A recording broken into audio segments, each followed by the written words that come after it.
যেখানে আমরা বিগত 14 দিন যাবৎ অবস্থান করছি, তো আমাদের মূলত একটাই দাবি, যারা বয়সের সংস্কারটা পাওয়ার মতো যারাই এই যে বিগত সময়গুলোতে সবচেয়ে ক্ষতির সম্মুখীন হয়েছে এবং যারা নতুন করে যে বয়সের সংস্কার হলো, যাদেরকে কেন্দ্র করে এই বয়সের সংস্কারটা হওয়ার কথা ছিল, তারাই মূলত 32-এর প্রজ্ঞাপন হওয়ার পরে বঞ্চিত হয়েছে।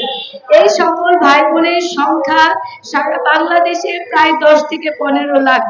আমাদের সেই সকল ভাই বোনদেরকে আগামী ন্যূনতম 3টা বছর বাংলাদেশের সকল প্রকার চাকরিতে আবেদনের সুযোগ দিয়ে কর্তৃপক্ষ যেন একটা মানবিক বিবেচনা করে, আমি তাদের প্রতি সেই অনুরোধ করছি।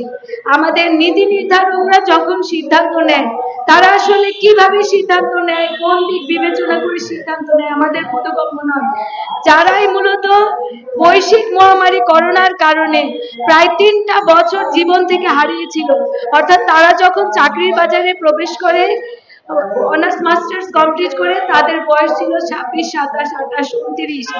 এই সময়ের ছেলে মেয়েগুলো তাদের গোল্ডেন এজটা, চাকরির বাজারে গোল্ডেন এজটাকে হারালো বৈশ্বিক মহামারীর কারণে।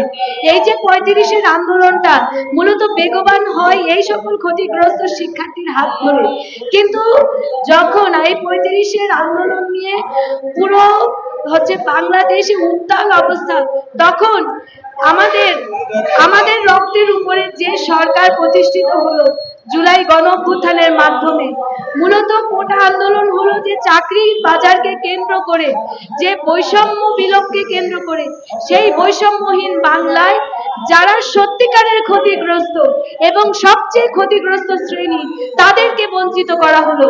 তাদেরকে বঞ্চিত করে যখন 32-এর প্রজ্ঞাপন দেওয়া হলো, তখন অলরেডি তারা 32+।